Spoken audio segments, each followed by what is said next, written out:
I'm going to share a story with you about my little books, and this is when I first wrote my first reflection book way back at the end of the 70s, start of the 80s, my first reflection book, and I was asked to speak down in Los Angeles, and it was a huge fundraiser for the, don't turn out too much of the lights, I like to see who's sleeping, so maybe you just leave them and who's leaving, I don't want anybody leaving.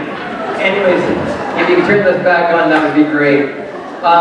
Anyways, I was asked to speak there at a huge fundraiser. It was about 500 people at this really fancy place, and Rob Reiner from All in the Family was the other speaker. But every year they choose one author, and it was really neat as a Canadian. Here I was invited down. I'd never spoken at anything. My book had just come out.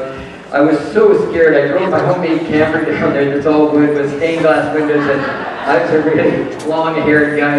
And so anyways, I get there, and it's so fancy, and I'm sitting up in front, and I'm in my bow tie. I always wear bow ties, and I had on my suspenders. I had Winnie the Pooh suspenders, and I was sitting out in front of the place, and all of a sudden the first car pulled up. Well, it's all these celebrities that are coming to this thing, and they drove this.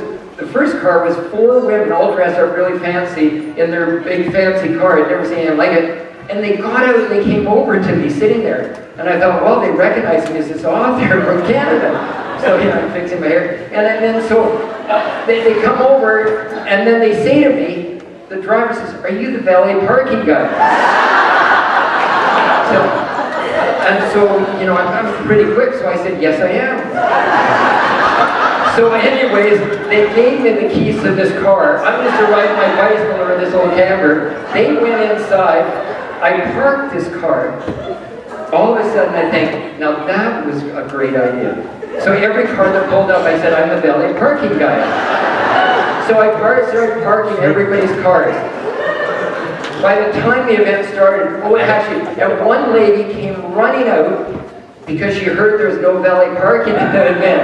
She thought I'd stolen her car. So she comes running out, and I said, "Don't worry, I'm just the guest speaker." She said, "Oh, fine." She went back in. So anyways, I was introduced to speak. I get up there in front, everybody's going like, "The valet parking guy." My pockets were full of keys. And I almost spent my whole 45 minutes or whatever it was giving back everybody their keys. Anyways, that was my first experience. Thank you so much.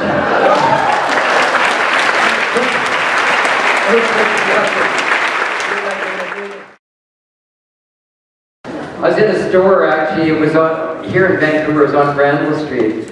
And I was in line, and I was next to this little elderly woman dressed in green, and I bent over and I said, "Wow, you look so beautiful today." And she didn't say anything. So I looked at her again, I bent over and I said, "Excuse me, ma'am, you look so beautiful in that green outfit." And she said, "Are you talking to me? Nobody ever talks to us little gray-haired old ladies like that." And I said, "Yeah, no, you're beautiful." And here she was, she had her green outfit on with her hat, beautiful hat, her makeup, and just looked so beautiful, nice eyes. And then what happened was I ended up carrying her groceries home. If you're in a hurry, don't ever do that. So anyways, I carried her groceries home. We walked about 2 blocks. She turned to go in, and she says, "Do you know how old I am anyways?" And I said, "No, how young are you?" She says, "Well, I'm 90. And I said, so anyway, she went in. I had to go back to the store to get my stuff. I still haven't bought it yet. But you know, the thought that just overwhelmed me on the way back to the store was her whole day was to go to that store. She would have taken so long to put on that makeup, that outfit, that matching hat.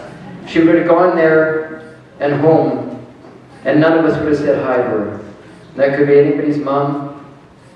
It just broke my heart to think that we're so afraid of each other we can't even say hi to each other on the street. And an earthquake happened in San Francisco. It's tragically 11 people were killed. But it was a natural disaster, something we couldn't do anything about. Somebody said to me, millions are dying there of loneliness. Something we can do something about.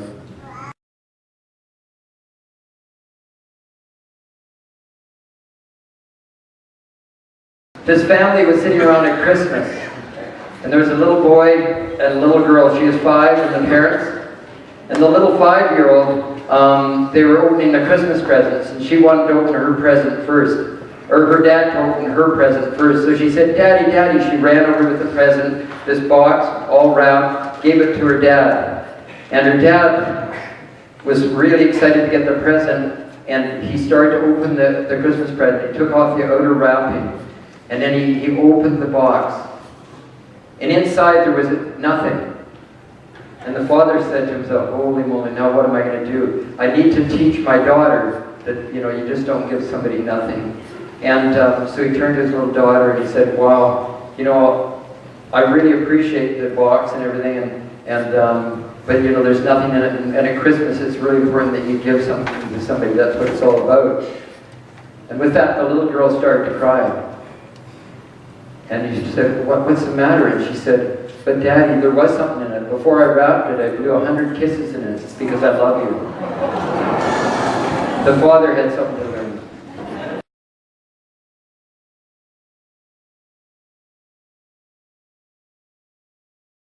That's why we all need to write. That's why when we go to schools, kids when they're 14 and 15, think about this one thought. When they're 14 or 15, they write in their journal, and they're the best writers.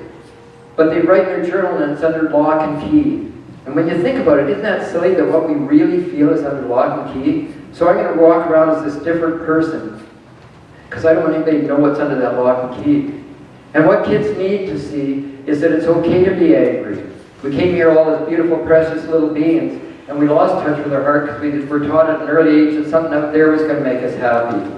We lost that love of learning. Our homes became houses. We started wanting things all the time, and we lost touch with that little precious heart of ours. So we're all angry.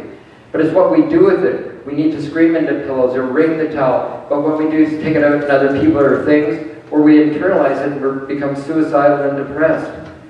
But we all feel these things. I used to be depressed for months on end. That's why I did my first bike trip, because I was very close to taking my life. And then I realized on that bike trip that I just lost touch with my beautiful little heart. And I saw that, we do so easily lose touch. So that's why I write. And that's why I love it if you pass on, and that's why I encourage you to write. Write your book for yourself. Doesn't matter, if it touches you, that's where kindness begins, with being kind to ourselves. That's like, for me, I quit drinking and drugs 35 years ago because I needed to I wouldn't be alive right now if I didn't.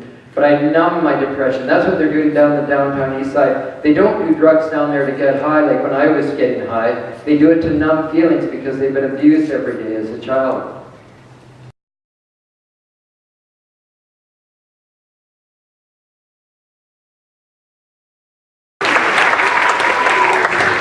Fantastic.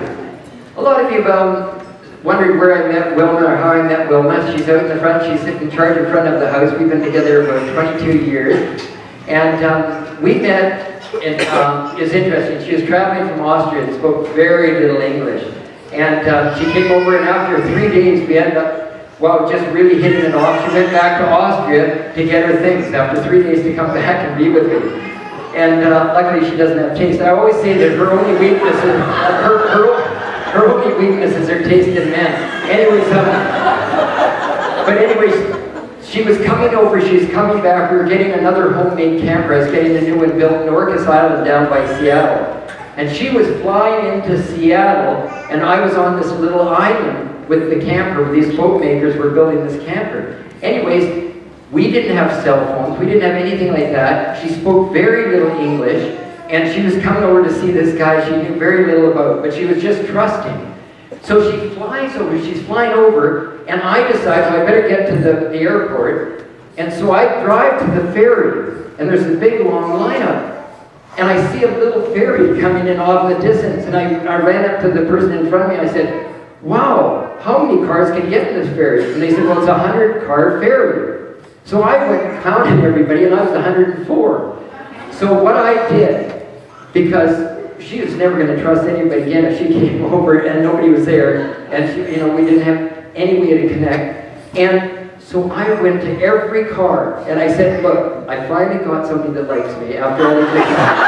I have to explain everything, and I'm saying to everybody the whole story, how we met, she doesn't speak English, da, da, da, da. She's from Austria, look, I need this date. I mean, it's more than a date, I'm about to do a 6-month tour of the States with my little reflection books.